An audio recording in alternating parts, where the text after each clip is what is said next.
you find me stood under the mower and trailer shed because I'm about to go and mow the driveway lawns. So obviously I thought it would be a good opportunity to bring you along, and we can do it together. You can keep me company, which is always very welcome.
That's the mowing component of that job all done. Now I'm off to tidy up the edges by doing a little bit of brush cutting. Just thought I'd give you a flying update on a couple of things I've been doing this morning. We're in for a week of pretty nice weather, so I've removed all the plants from the cold frame, which becomes like the inferno frame of death. And now that we've got that new outdoor table, I put some up on the table. Things like the basil, which I think can cope with the sun. More fragile things I put under it, so I've got spinach and some mint under there. And then the seedlings I put here behind this old fly screen. The reason I do that is because I found, particularly with the spinach, I planted them out overnight. Something came along and dug the seeds up. I think it might have been a possum or maybe a rodent. And ate all the seeds. So this will be my third time lucky, I hope. Some survived the cold frame, like the second batch, but not enough for a crop, so I put more seeds in. And I hope that maybe if it was a possum, this screen will help protect them, and if it's a mouse, well, not much I can do about that. Then I thought we'd go and have a quick look at the trees I planted. I can't for the life of me remember if it was last year or the year before. Maybe you can tell me. So these are the trees that were, anyway, quite recently planted. This one here, which is the flowering dogwood. We've got this one here, which I was worried had died. It was very late to come into leaf last spring, but it's doing a much better job this year. Looking lovely. Got this one over here, which is actually coming along really quite nicely. Of all of them, this is perhaps the strongest growing of them all. And then lastly, this is what I was talking about this morning, one of the jobs I did this morning. We've got the pear. Now the pear was the first to come into leaf. I'm sorry, you probably can't really see. But many of the leaves have started to go a bit brown and unhealthy looking. So it sprang into life very, very vigorous. It was the first to come into leaf and it looked lovely. But I noticed this last summer too, it doesn't really seem to enjoy this direct sunlight position. I hope that it will come to enjoy it, especially when the other trees grow up and more shade and a cooler ambient temperature is created in this part of the garden. But to try and help it, what I've done is attached this old sort of brush matting which used to be on the orchard fence to disguise the compost bins, which obviously I kept. And I've attached it to the outside of the cage, and what that's done is it's just cast a little bit more shade on the tree. So it's still getting the light, it's still getting the air. It's not going to overly increase the temperature in there as if I'd have maybe put on some of that bubble wrap. But it's got a little bit more shade. So I hope, whilst it's this young and vulnerable until it's established itself and is more resilient, this will help it get to that stage. But I'll keep you updated, let you know if this has worked. The other trees don't seem to mind. This is the oak, the red oak, the first tree that we planted on this part of the garden. As you can see, it's now well above my head. And it's looking like an actual tree, and it even casts shade. Like if I was to come and sit here, I'd be sitting in the lovely shade cast by my beautiful oak tree. And that's part of the point of this. I've noticed that if you go outside basically the fence line of the house garden, on a sunny day, it can almost be just intolerably oppressive. But inside the fence line, the general temperature of the garden is much cooler. And that's just because of the greater variety of non-native, I'm going to say, plants really that help to lower the ambient temperature. So our thinking here is we've got trees that have spring interest and that eventually they will start flowering. They've obviously got summer use and that they'll be casting a cooler shade, which will help to keep this part of the garden cooler, which will in turn help protect the whole property from going on fire. And then it's got autumn interest in that they all go, the leaves all turn beautiful autumn colours, including the oak, which goes red. So we've got 3 seasons of interest and then winter dormancy. So hopefully we're getting a lot of value out of these trees. And I'm thinking, maybe not this year, but maybe next year, this tree will be established enough that I can take the cage away and we'll just have a nice tree. Anyway, I said brief update, that wasn't brief at all, but I'll catch up with you again at some point. Look what I spotted on the drive. Hello.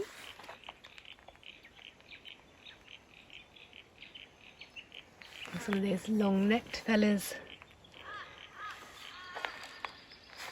I'm zoomed in, so I'm not as close as it appears I am. Hey, gorgeous. Hello.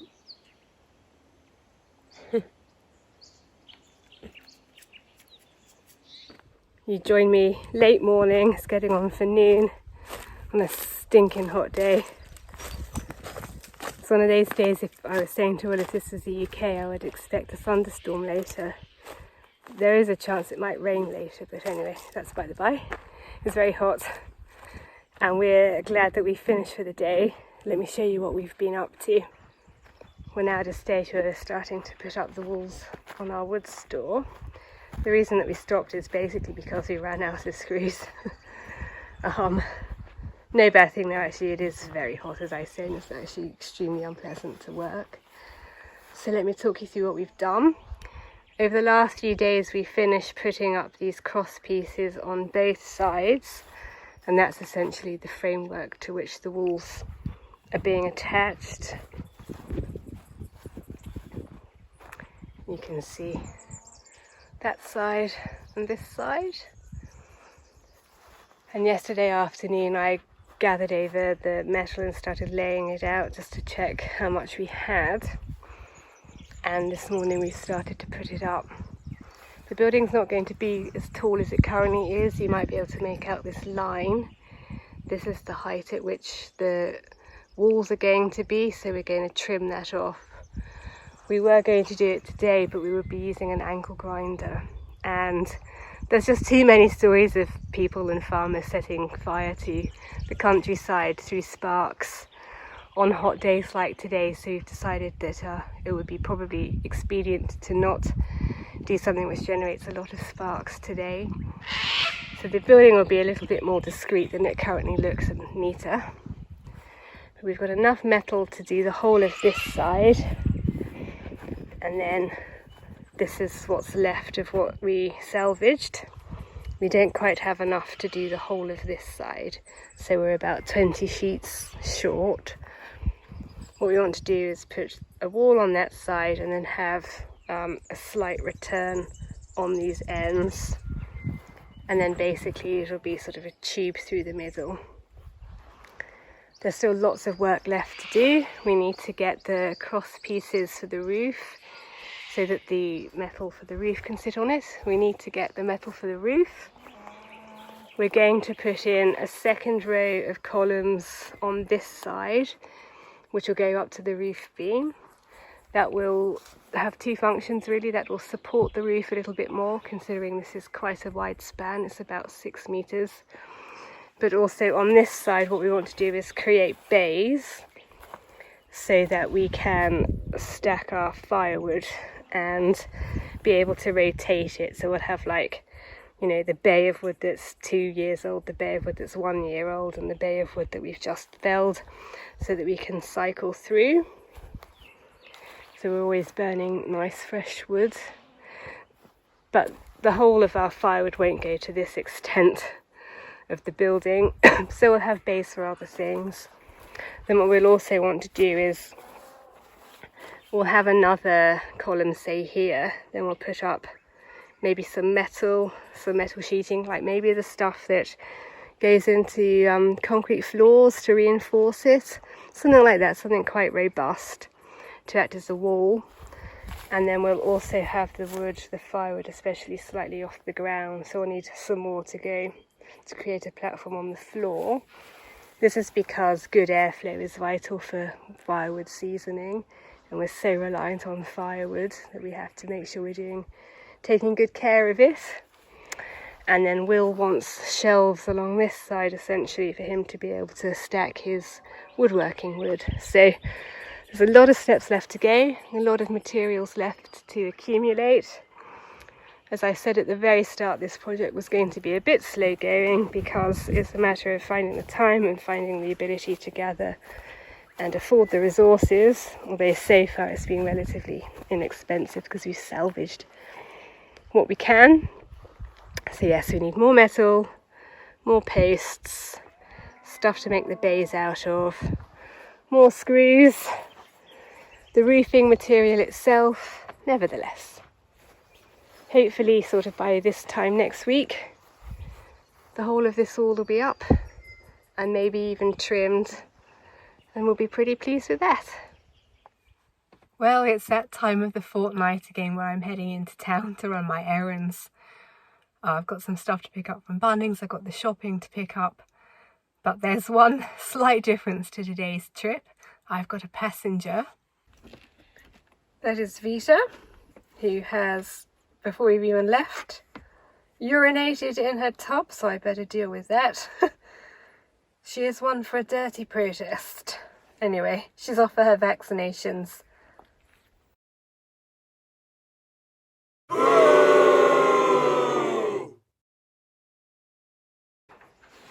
Although it's not the best light, so I'd give you a quick glimpse of how things are looking in the garden, because I think it's looking very pretty, and I'd like to show you.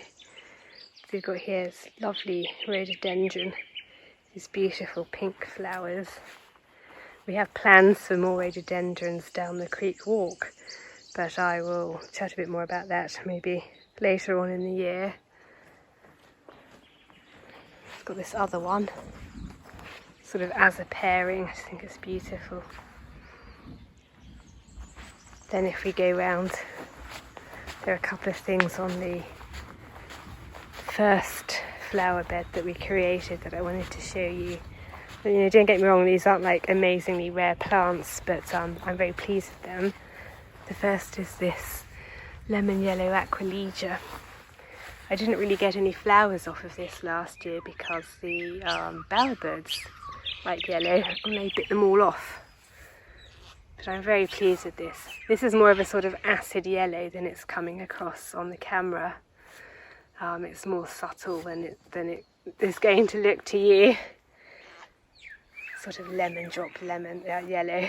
It's very pretty. I love aquilegia. It's one of my favourite plants. This is a different type of Aquilegia. I really like this one, and this one is very happily spreading itself around the garden, which I enjoy. Climb over these plants. I'm very pleased with this. This is the Californian tree anemone, and last year we had a grand total of 1 flower on it, but as you can see, it's absolutely covered in them. The flowers that are in flower, the flowers that are shortly going to be in flower. It's beautiful. It doesn't have any scent particularly, but I'm very pleased with that. And then behind it, another one of my all-time favourite plants. This is a mock orange. This is the variety Belle Étoile. That does have a fragrance. It's beautiful. I actually have this mock orange. There's one over in that corner about to burst into flower. There's one there, and there's one there. That's how much I like them. Make my way down as well. It's not quite in flower yet, so I'm very pleased with this.